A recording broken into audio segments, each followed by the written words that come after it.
Nous allons aller dans le même sens avec l'intervention de Madame Vaizan, inspecteur général des finances, notamment parce que l'une des questions que Madame Vaizan non seulement pose, mais à laquelle elle va tenter de répondre, c'est quel prérequis a une gestion efficace.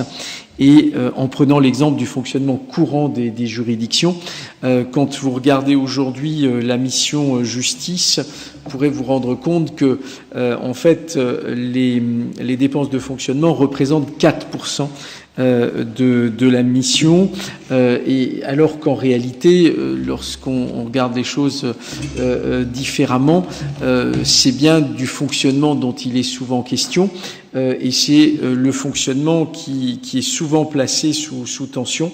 Et donc, je vais vous passer la parole, Madame Vaizan, pour que vous puissiez évidemment développer vos arguments pour répondre à cette problématique. Je vous remercie. Merci, Monsieur le Président. Et laissez-moi tout d'abord remercier nos hôtes et co-organisateurs de cette journée de réflexion, donc le premier président de la Cour de cassation, le procureur général près la Cour de cassation, et Michel Bouvier, ami des finances publiques, qui a eu la gentillesse, peut-être l'imprudence, d'inviter Bercy dans ses murs. Alors, je crains de vous décevoir. D'abord parce que je ne vais pas vous dire que la justice ne sait pas gérer ses moyens, et ensuite parce que je ne vais pas non plus vous dire qu'il faut moins d'argent pour la justice. Ce faisant, j'ai bien conscience que j'échappe sans doute à ce que vous pensez être l'image que vous renvoie d'habitude Bercy.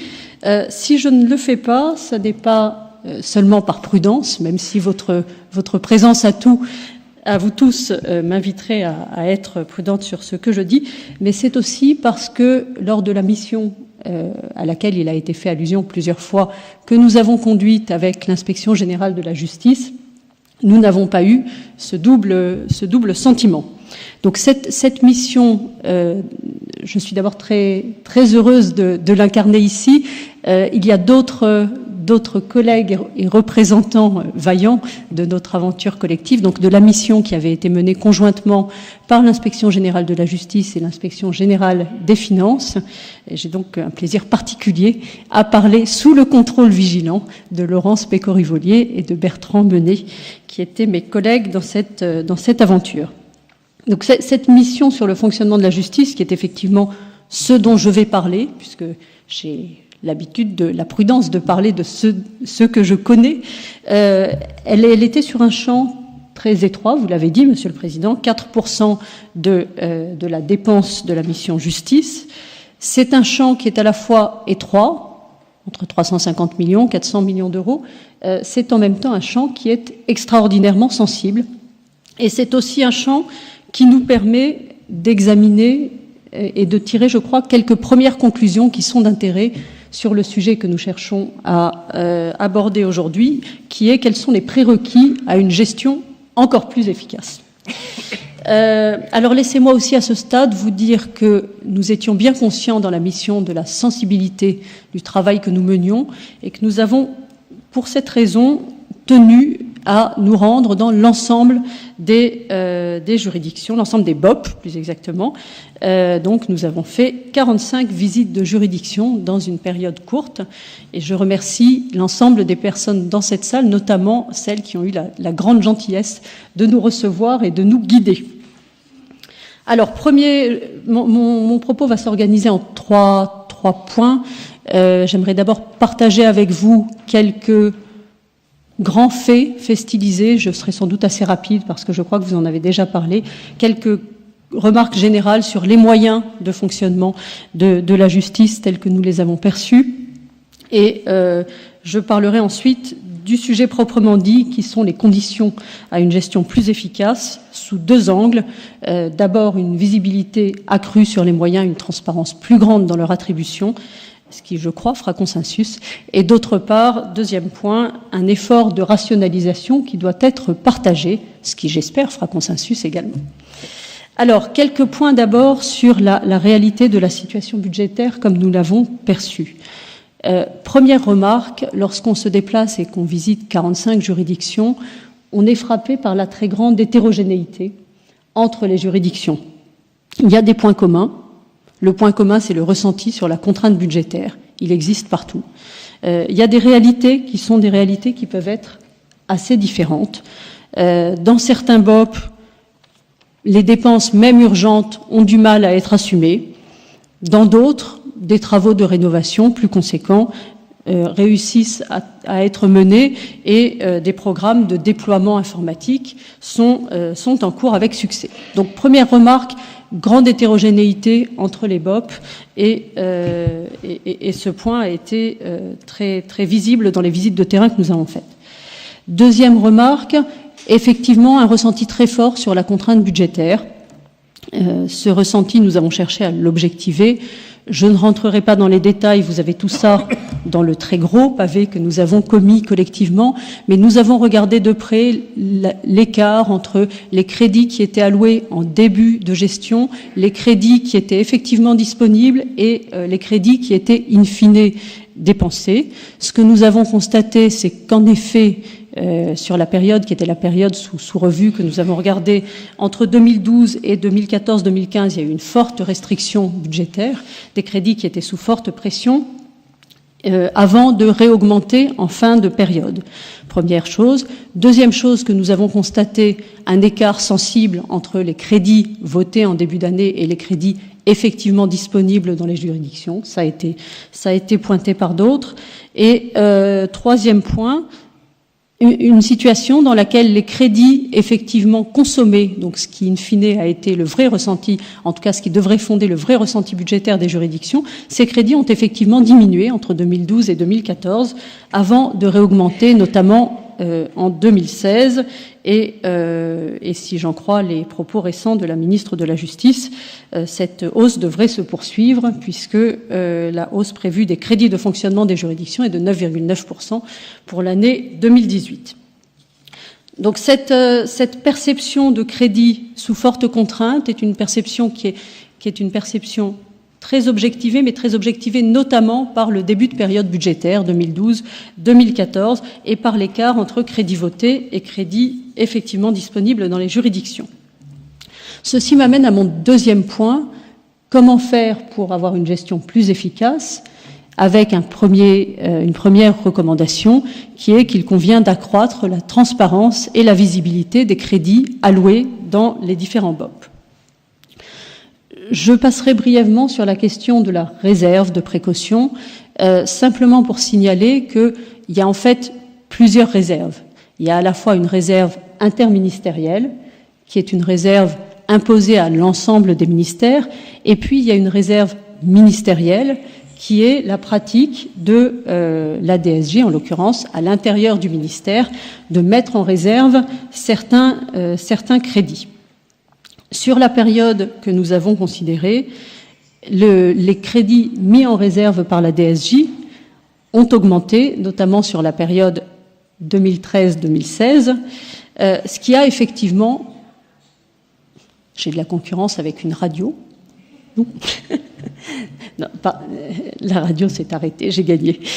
Donc l'ensemble des crédits mis en réserve sont des crédits qui ont contribué à réduire sensiblement l'augmentation de la dotation initiale de fonctionnement courant qui avait été allouée au BOP entre 2013 et 2016.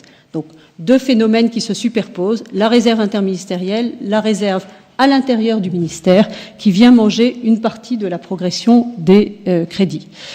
Une fois que j'ai dit ça, ces deux mises en réserve s'effectuent pour un certain nombre de raisons qui peuvent être valables. La réserve interministérielle, c'est le pendant, malheureusement, de la difficulté qu'ont les ministères à s'auto-assurer. Pour avoir été un tout petit peu en charge de sujets budgétaires plus larges dans un passé pas très ancien, si tous les ministères jouaient bien le jeu de l'auto-assurance, le besoin de réserve interministérielle en serait réduit. Je comprends que c'est l'orientation que privilégie le gouvernement maintenant, et je pense qu'effectivement, on doit pouvoir passer d'un équilibre dans lequel l'auto-assurance était faible et la réserve interministérielle était élevée, à un équilibre dans lequel les ministères s'auto-assurent davantage lorsqu'ils ont des dépenses imprévues et la réserve interministérielle est plus faible. C'est en tout cas ce que nous allons voir. Enfin, nous allons voir si c'est possible dans l'année budgétaire qui vient, puisque le gouvernement a annoncé son intention de réduire cette réserve interministérielle. Une fois qu'on a parlé de cette réserve interministérielle, la réserve intraministérielle, celle de la DSJ notamment, était une réserve qui était en partie effectuée pour de bonnes raisons, et je pense notamment à la mise en œuvre du plan antiterroriste, le PLAT, qui s'est fait sous forme de crédit mis en réserve en début de période, ce qui fait que la réduction hors PLAT, la DSJ a plutôt réduit les mises en réserve de crédit en début d'exercice, ce qui est une évolution qui va dans le bon sens, qui doit être poursuivie. Donc première condition d'une meilleure visibilité, effectivement, réduire autant que possible les mises en réserve. Deuxième condition, avoir un dialogue de qualité et des critères plus transparents d'allocation entre les BOP. Je ne serai pas très longue sur le sujet, je pense que beaucoup d'entre vous ont un vécu plus fort que le mien. J'ai entendu d'autres, y compris dans ce panel, parler du caractère perfectible du dialogue de gestion. Je crois que c'est une analyse que nous avons partagée.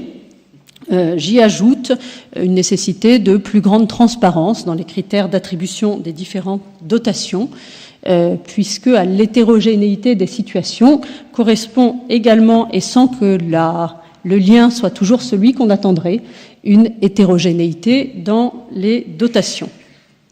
Je m'arrête là, je pense que certains d'entre vous voient bien ce dont il s'agit. Donc, plus grande lisibilité, plus grande transparence sur les dotations, meilleur dialogue de gestion, plus grande transparence dans l'allocation des moyens, ça me paraît être deux conditions nécessaires à une meilleure gestion. J'en viens à mon dernier point, qui est la question de l'effort de rationalisation. J'allais dire, c'est peut-être là que Bercy redevient prévisible. Malheureusement, il y a une contrainte budgétaire. Cette contrainte budgétaire fait en sorte que, d'une part, nous avons une contrainte budgétaire globale, et surtout, au-delà de cette contrainte budgétaire globale, nous avons évidemment le souci partagé. Et nous n'avons pas senti autre chose dans les juridictions. Nous avons évidemment le souci partagé de bien gérer l'action publique.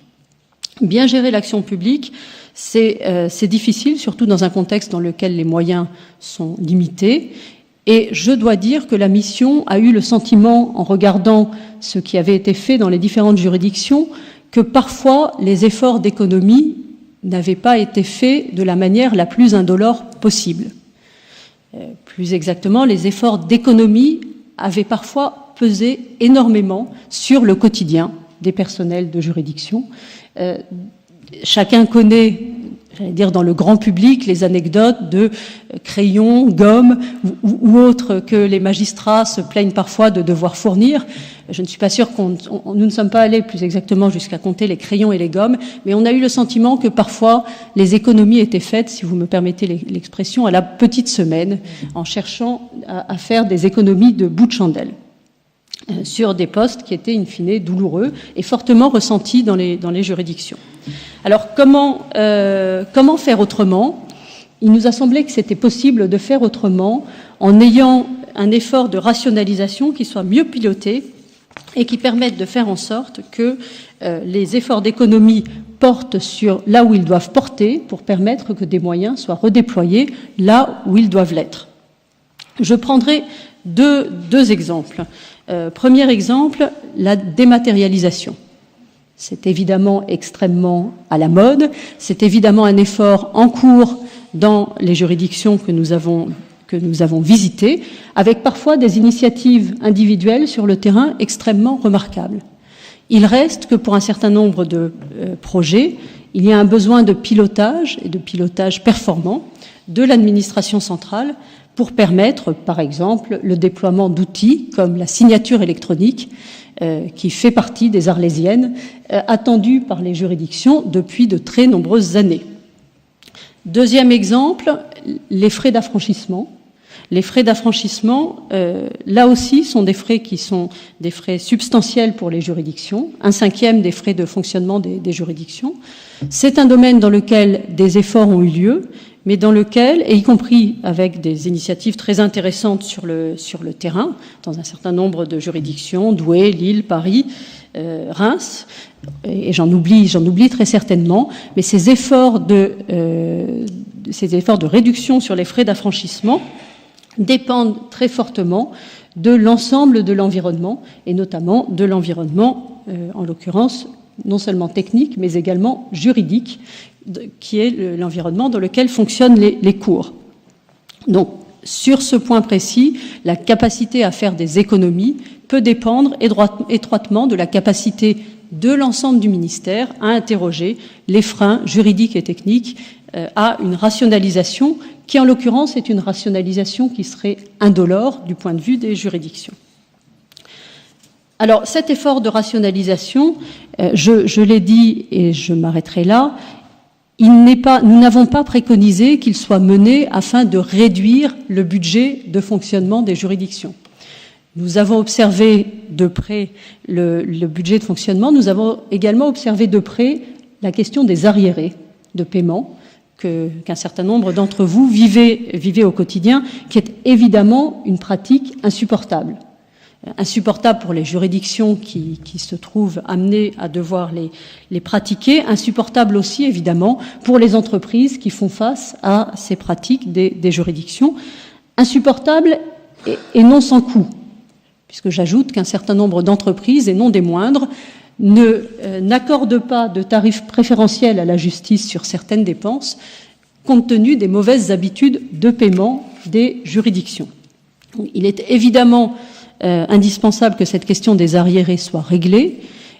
Nous avons donc à cet égard fait des simulations. Les simulations que nous avons faites montraient que si les moyens de la justice étaient maintenus au niveau de 2017, je comprends qu'ils ont été augmentés, il y avait la capacité, moyennant la poursuite d'efforts de rationalisation, à la fois d'apurer rapidement les arriérés accumulés lors des dernières années, mais également de dégager des marges de manœuvre qui doivent permettre, et c'est évidemment un souhait partagé par l'ensemble des magistrats que nous avons rencontrés, qui doivent permettre de développer une action, de développer des programmes de juridiction qui fassent sens et qui rendent les gestionnaires à l'intérieur des BOP responsables véritablement d'une politique menée et pas simplement comptables d'une contrainte budgétaire.